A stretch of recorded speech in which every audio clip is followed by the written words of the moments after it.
निजत्व को प्राप्त करता है। विद्या का अविनाश जन्म का विनाश है।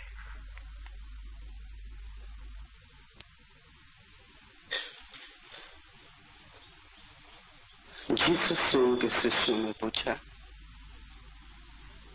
प्रभु का राज्य कैसा है, क्या है उसका रूप नाम? तो जीसस ने कहा, प्रभु का राज्य एक बीज की भांति। जीसस उसी बीज की बात कर रहे हैं जिसकी हम आज चर्चा करेंगे। ध्यान है वह बीज। बीज अपने आप में सार्थक नहीं होता। बीज तो एक साधन है। बीज तो वृक्ष होने की संभावना है। बीज कोई स्थिति नहीं, बीज तो यात्रा है। जैसे बीज वृक्ष तक पहुंच के सफल हो जाता है, क्योंकि फिर फल लगाते हैं, फूल लगाते हैं, वही सफलता है। ऐसे ही ध्यान का बीज जब वृक्ष बन जाता है और फल फूल लग जाते हैं, वही परमात्मा है। बीज की स्थिति को ठीक से समझ लेना जरूरी है। तुम परमात्मा के संबंध में तो निरंतर पूछते हो, वो पूछताछ बेकार है, क्योंकि वृक्ष की क्या पूछताछ करना जब बीज ही न संभाला। और बिना बीज को बोए तुम वृक्ष को देख भी कैसे सकोगे? परमात्मा कोई वाह्य घटना नहीं कि तुम उसे देख लो। वो तुम्हारी परिष्कृत स्थिति, वो तुम्हारा ही विकास है। तुम दूसरे के परमात्मा को न देख सकोगे। तुम्हारे भीतर छिपा हुआ जब बीज टूटेगा और वृक्ष बनेगा, तभी तुम उसे देख सकोगे। बुद्ध, महावीर, कृष्ण, शिव, वे लाख उपाय करें तो भी तुम्हें परमात्मा को दिखा नहीं सकते, क्योंकि तुम्हारा परमात्मा तुम्हारे भीतर छिपा है। और अभी बीज है, वृक्ष नहीं बना। बीज में कुछ भी दिखाई नहीं पड़ता। जब बीज फूटेगा, विकसित होगा, तुम प्रकट होगे, खिलोगे, तुम्हारा दिया जलेगा, तभी तुम जानोगे कि परमात्मा। इसलिए नास्तिक को हराना बहुत मुश्किल है। वस्तुतः नास्तिक को कोई कभी नहीं हरा पाया। इसका कारण ये नहीं कि नास्तिक सही, इसका कारण यह है कि वो गलत ही प्रश्न पूछ रहा है। जो भी जवाब दिए जाएंगे वो व्यर्थ होंगे। वो पूछता है, ईश्वर को दिखाओ, कहाँ है ईश्वर? ईश्वर तुम में छिपा है, ईश्वर पूछने वाले में छिपा है, और दूसरे का ईश्वर नहीं दिखाया जा सकता। वो आंतरिक घटना है। जब तुम्हारा बीज टूटेगा तभी तुम जान पाओगे। अभी तुम बीज की भांति हो, लेकिन तुमने इसे समझा नहीं। तुम बाहर खोज रहे हो, और जब तक तुम बाहर खोजते रहोगे तुम्हारा बीज भीतर ही पड़ा रहेगा, अंकुरित न होगा। क्योंकि बीज के लिए वैसे ही पानी चाहिए, भूमि चाहिए, प्रकाश चाहिए, प्रेम चाहिए। जैसे कि छोटे बच्चे को जब तुम भीतर आंख मोड़ोगे, जब तुम्हारा ध्यान भीतर बरसेगा और तुम्हारी जीवन ऊर्जा भीतर की तरफ मुड़ेगी, तभी बीज को प्राण मिलेंगे, तभी बीज जीवंत होगा, अंकुरित होगा। ध्यान बीज है। मेरे पास लोग आते हैं, वे पूछते हैं, अशांति है, कैसे शांत हो जाएं? एक दिन सुबह सुबह मुल्ला नसरुद्दीन आया। उसे देख के ही मैं कुछ कहने को था, लेकिन मैं कुछ कहूं उसके पहले ही उसने सवाल किया। उसने कहा, अब मेरी सहायता आपको करनी ही पड़ेगी। मैंने पूछा, क्या है समस्या? उसने कहा, बड़ी जटिल समस्या है। दिन में कोई 10, 20, 25 बार, कभी और भी ज्यादा स्नान करने की बड़ी तीव्र आकांक्षा पैदा होती। मैं पागल हुआ जा रहा हूं, बस यही धुन सवार रहती, कुछ मेरी सहायता करो। तो मैंने पूछा कि स्नान तुमने किया कब से? उसने कहा जब तक मुझे याद आता है मैं स्नान की झंझट में कभी पड़ा ही नहीं। स्नान न करोगे और स्नान करने की आकांक्षा पकड़ेगी तो समस्या स्नान नहीं है, समस्या तुम हो।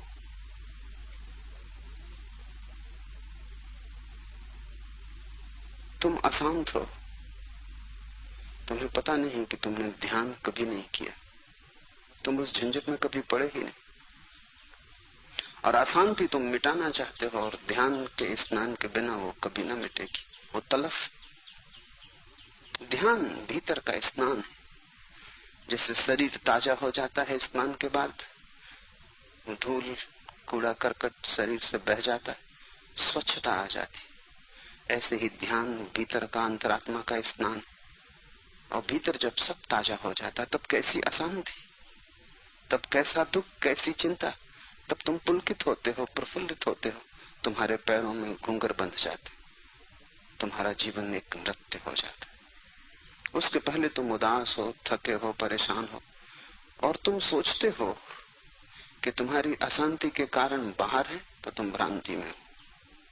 तुम्हारी अशांति का एक ही कारण है कि ध्यान के बीज को तुमने वृक्ष नहीं बनाया। तुम 1000 उपाय करोगे, धन मिल जाए तो अशांति ठीक हो जाएगी, पुत्र हो जाए, यश मिल जाए, कीर्ति मिल जाए, अच्छा स्वास्थ्य हो, शरीर हो, लंबी उम्र हो, सब कुछ हो जाएगा, लेकिन अशांति न मिटेगी। वस्तुतः तो जितनी ये चीजें तुम्हें मिल जाएंगी उतनी ही तुम पाओगे कि अशांति और भी सघन होकर दिखाई पड़ने लगी। गरीब आदमी कम अशांत होता है, अमीर ज्यादा अशांत हो जाता है। अमीरी से अशांति क्यों बढ़ जाती? बढ़ती नहीं, होता तो गरीब भी अशांत है, लेकिन शरीर की ही भूख, शरीर की क्षुधा को निपटाने में इतनी ऊर्जा चली जाती कि अपने भीतर की अशांति को देखने योग्य शक्ति भी नहीं बचती।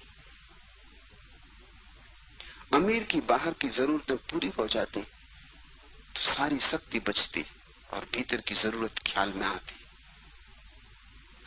गरीब भी उतना ही अशांत है, लेकिन अशांति को जानने की सुविधा नहीं है। अमीर को अशांति कांटे की तरह चुभने लगती, वही दिखाई पड़ती। तुम जिस दिन सब जरूरतें पूरी कर लोगे उस दिन तुम अचानक पाओगे असली जरूरत एक थी, वो ध्यान है। बाकी सब जरूरतें शरीर की थी, तुम्हारी नहीं। ये सूत्र कहता है ध्यान बीज। तुम्हारी महत यात्रा में, जीवन की खोज में, सत्य के मंदिर तक पहुंचने में ध्यान बीज। और ध्यान क्या है जिसका इतना मूल्य है, जो कि खिल जाएगा तो तुम परमात्मा हो जाओगे, जो सड़ जाएगा तो तुम नारकीय जीवन व्यतीत करोगे। ध्यान क्या है? ध्यान है निर्विचार चैतन्य की अवस्था, जहां होश तो पूरा हो और विचार बिल्कुल ना हो। तुम तो रहो लेकिन मन न बचे। मन की मृत्यु ध्यान। अभी तुम तो हो ही नहीं, मन ही मन। इससे उल्टा हो जाए, तुम बचो और मन बिल्कुल ना बचे। अभी सारी ऊर्जा मन पिए जा रहा है। अभी जितनी भी तुम्हारी जीवन की शक्ति है वो मन चूस लेता है। तुमने अमरबेल देखी, वृक्षों को पकड़ लेती,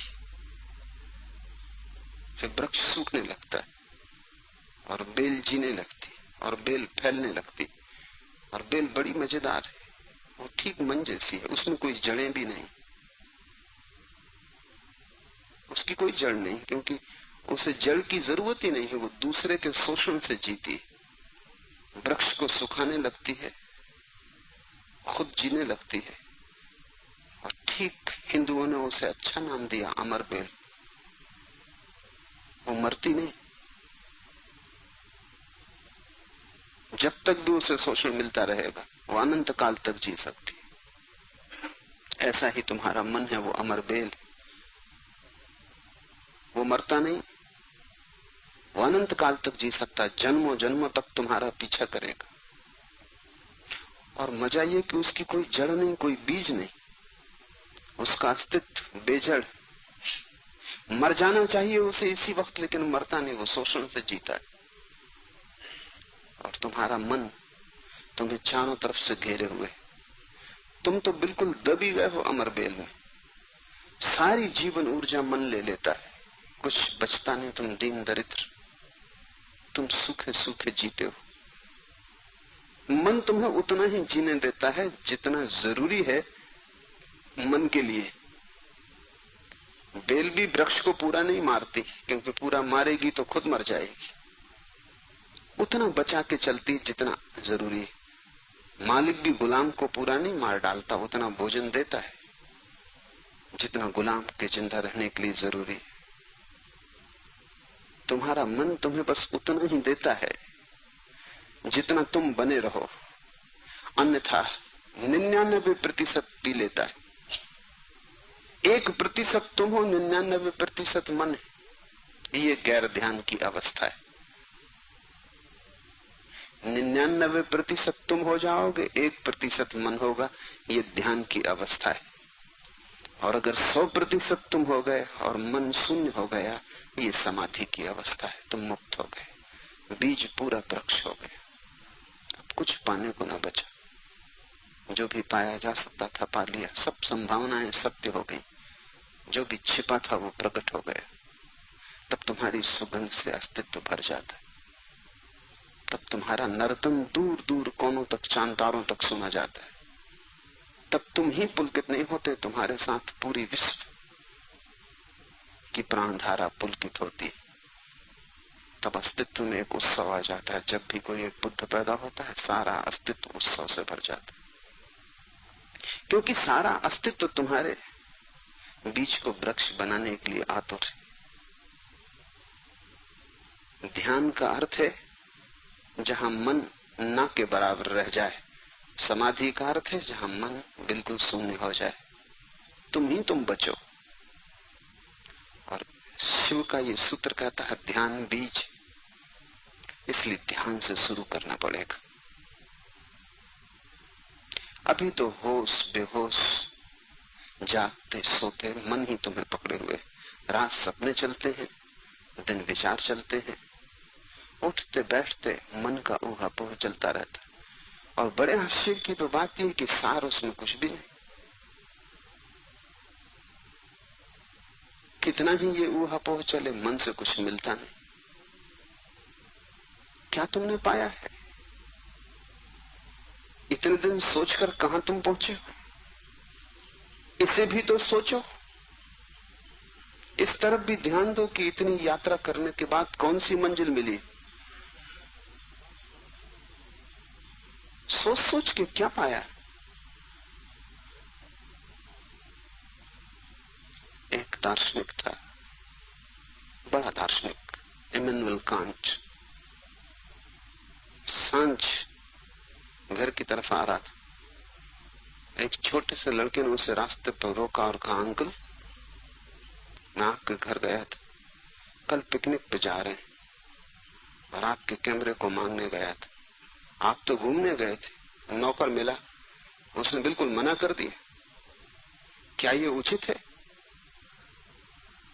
कि नौकर मना कर दे? बच्चा क्रोध में था।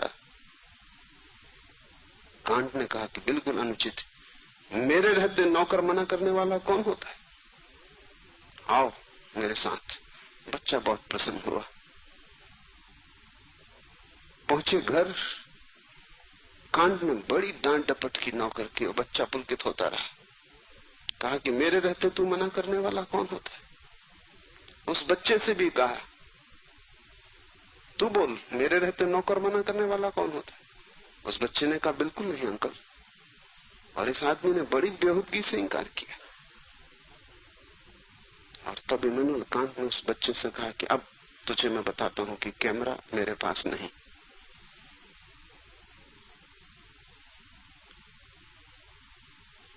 ये सारी खुशी बच्चे की, ये सारी पुलक, ये मिलने की आशा, सब शोरगुल और आखिर में पता चलता है कि कैमरा उसके पास नहीं।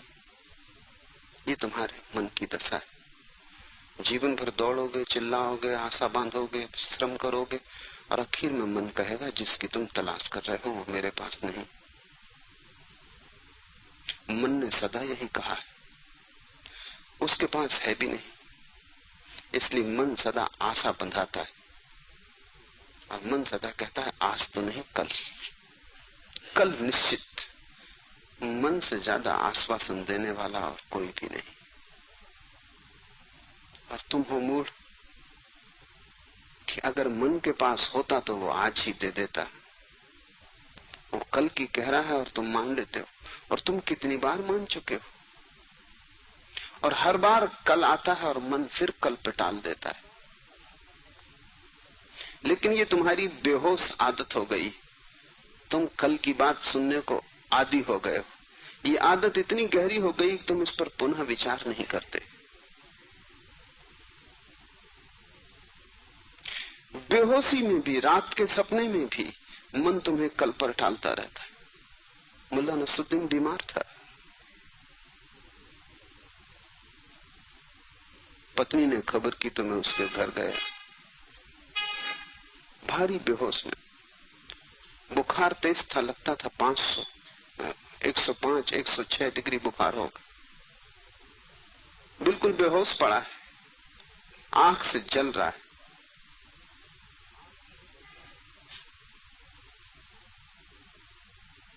मैंने पूछा कब से ये दशा है? मैंने कहा अभी कोई घड़ी भर से।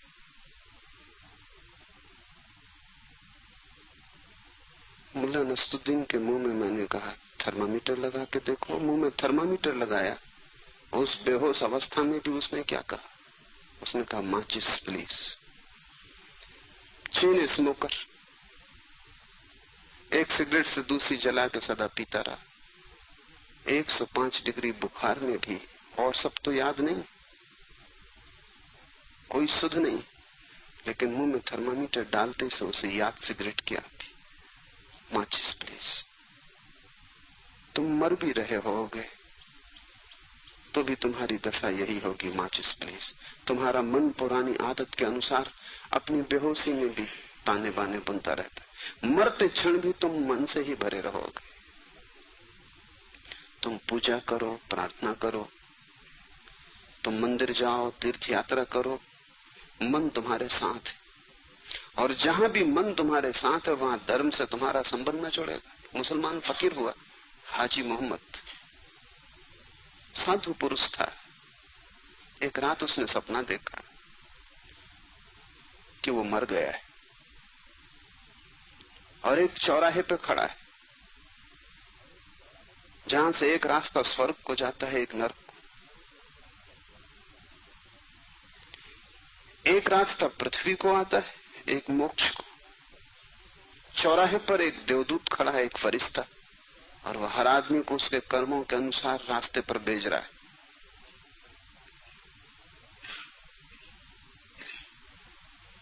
हाजी मोहम्मद तो जरा भी घबराया नहीं। जीवन भर साधु था, हर दिन की नमाज 5 बार पूरी पढ़ी, 60 बार हज की, इसीलिए हाजी मोहम्मद उसका नाम हो गया था। अकड़ के जाके द्वार खड़ा हो गया देवदूत के सामने। देवदूत ने कहा तुम्हारा नाम? उसने कहा हाजी मोहम्मद। देवदूत ने इशारा किया नरक की तरफ, ये रास्ता। हाजी मोहम्मद ने कहा आप समझे नहीं, शायद कुछ भूल चूक हो रही। 60 बार हज की है। देवदूत ने कहा वो व्यर्थ गई, क्योंकि जब भी कोई तुमसे पूछता तो तुम कहते हाजी मोहम्मद। तुमने उसका काफी फायदा जमीन पे ले लिया। तुम बड़े अकड़ गए उसके कारण।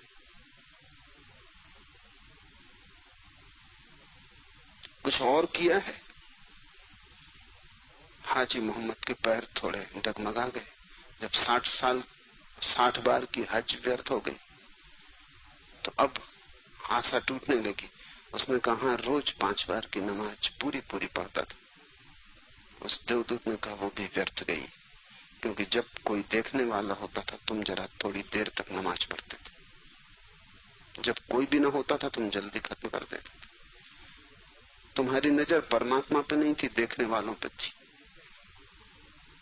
एक बार तुम्हारे घर कुछ लोग बाहर से आए हुए थे तो तुम बड़ी देर तक नमाज पढ़ते रहे।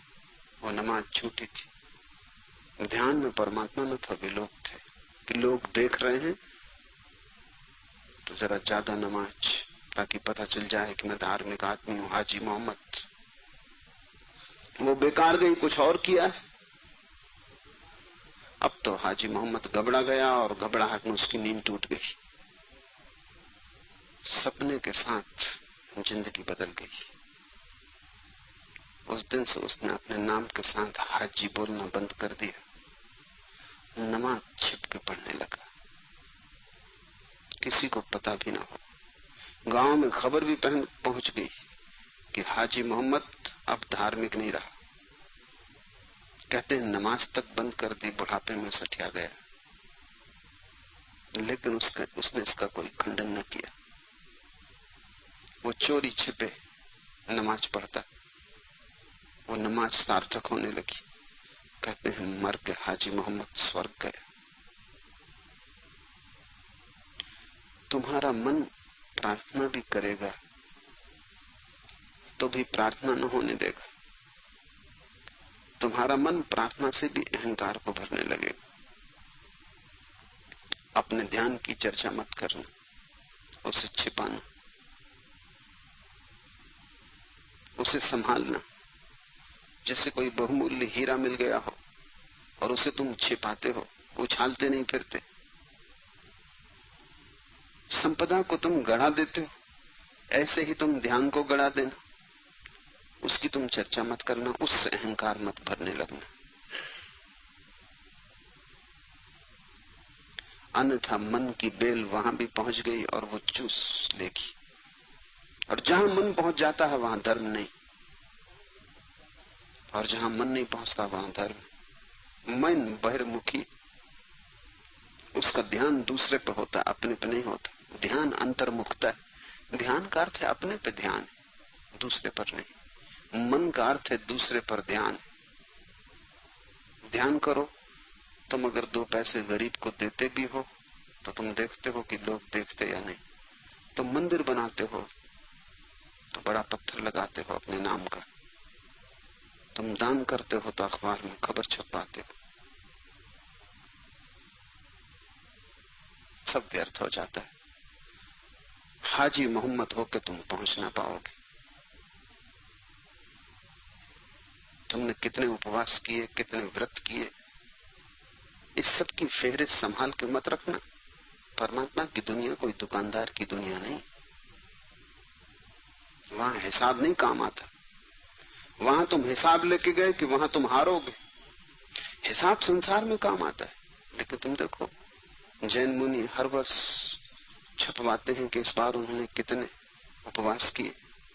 ये तो वर्षा काल में कितने दिन भूखे रहे, कितने व्रत नियम लिए,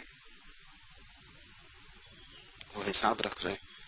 ये दुकानदार ही हैं जो मंदिरों में बैठ गए। इनकी बुद्धि से गणित का छुटकारा नहीं हुआ और इनका ध्यान, इनका उपवास सब व्यर्थ जा रहा है। ये हाजी मोहम्मद हुए जा रहे। नहीं, तुम बाहर की चिंता मत करना कि दूसरे लोग तुम्हें धार्मिक समझते हैं या नहीं। दूसरे लोग क्या कहते हैं ये बात विचारनी ही नहीं, क्योंकि दूसरे लोगों से तुम्हारे मन का संबंध है, तुम्हारा जरा भी नहीं।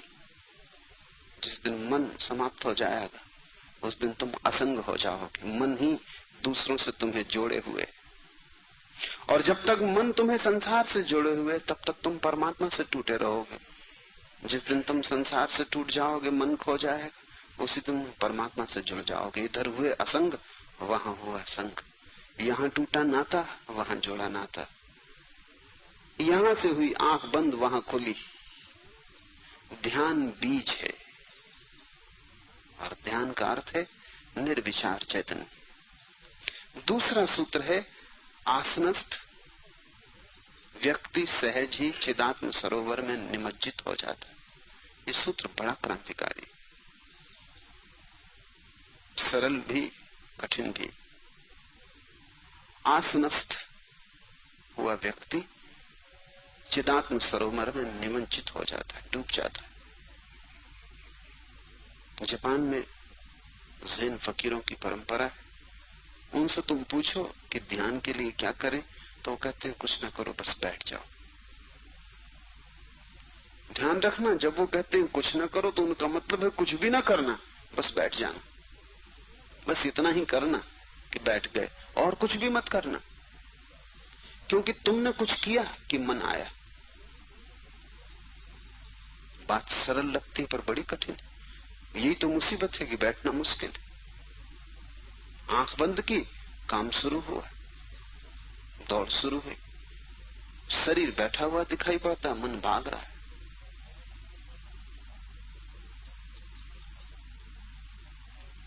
अगर तुम सिर्फ बैठ जाओ और कुछ भी ना करो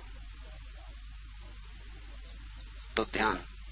अगर तुम आसनस्थ हो जाओ, जस्ट सिटिंग, बस बैठे, न राम नाम का जप चल रहा है, न कृष्ण की स्तुति चल रही है, कुछ भी नहीं कर रहे हैं, न कोई विचार की तरंग है, क्योंकि वो भी कृत्य है। अगर तुम कुछ भी ना करो, विचार को रोकने की भी कोशिश नहीं चल रही, क्योंकि वो भी कृत्य है, वो भी दूसरा विचार है। न तुम परमात्मा का स्मरण कर रहे हो, न संसार का, क्योंकि वो सभी विचार है। न तुम भीतर दोहरा रहे हो कि मैं आत्मा हूं, अहम ब्रह्मास्मि, मैं ब्रह्म हूं। ये सब बकवास है, इसके दोहराने से कुछ भी ना होगा। ये सब विचार है। तुम कुछ भी नहीं कर रहे हो, बस तुम बैठ गए, जैसे तुम एक चट्टान जिसके भीतर कुछ भी नहीं हो रहा, बाहर कुछ भी नहीं हो रहा। इस दशा का नाम आसनस्थ है। जापान में इस अवस्था को वो झाजेन कहते हैं, बस सिर्फ बैठ जाना। और ज़ैन फकीर इस विधि का उपयोग करते हैं। कभी कभी 20 साल लग जाते हैं, 30 साल लग जाते हैं, जब कहीं आदमी इस अवस्था में पहुंच पाता है कि सिर्फ बैठा हुआ है। सरल दिखता है, सूत्र बड़ा कठिन। इस दुनिया में सरल चीजें ही सर्वाधिक कठिन होती। तुमसे कोई करने को कहे तो तुम हिमालय चढ़ जाओ, उसमें इतनी अड़चन नहीं है, पसीना आएगा, थकान होगी, मगर चढ़ जाओगे। तुमसे कोई कहे न करो तो बस मुसीबत आ गई। हालांकि वो तुमसे सिर्फ इतना ही कह रहा है कि तुम बैठो, कुछ मत करो।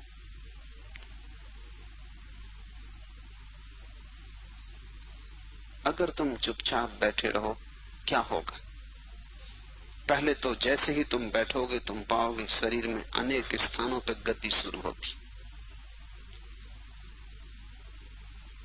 कहीं पैर में लगता है कि सुइयां चुभ रही, कहीं शरीर के किसी कोने में लगता है खुजलाहट आ रही, कहीं लगता है कमर में दर्द हो रहा है, कहीं लगता है गर्दन में पीड़ा हो रही। और एक क्षण पहले तक ये कुछ भी नहीं हो रहा था, तुम बिल्कुल ठीक थे। अचानक सब तरफ शरीर बगावत कर रहा है। वो कह रहा है कुछ करो, न कुछ बने तो खुजलाओ, लेकिन कुछ करो। कुछ नहीं तो शरीर की करवट बदल लो, पैर ऐसे रखे हैं ऐसे रख लो, लेट जाओ, कुछ करो। क्योंकि जीवन इस संसार में कृत्य के बल से टिका है। जैसे ही तुम कृत्य से सुन हुए कि ये संसार खोया, जैसे ही तुम शांत बैठना चाहते हो, शरीर कहता है कुछ करो। मेरे पास लोग आते हैं, वो कहते हैं वैसे हम कभी पता नहीं चलता कि कहाँ दर्द है, कहाँ क्या है, लेकिन जब भी ध्यान करने बैठते बस तभी मुसीबत शुरू होती। खांसी आएगी, ऐसे बिल्कुल तुम ठीक बैठे हो, कभी खांसी नहीं, बस बैठे तुम खाली कि शरीर कृत्य शुरू करता है। इस पर ध्यान रखना, शरीर की बात को मत सुनना, मालिक तुम हो। और अगर तुमने न सुना, शरीर थोड़े दिनों में चुप हो जाएगा, क्योंकि कितनी देर तक चिल्लाएगा। तुम ध्यान देते हो, तुम पोषण देते हो। तुम कह देना कि कुछ भी हो, इसे 1 घंटे में कुछ करने वाला नहीं, खुजलाहट ही चलेगी ना, क्या बिगड़ जाएगा।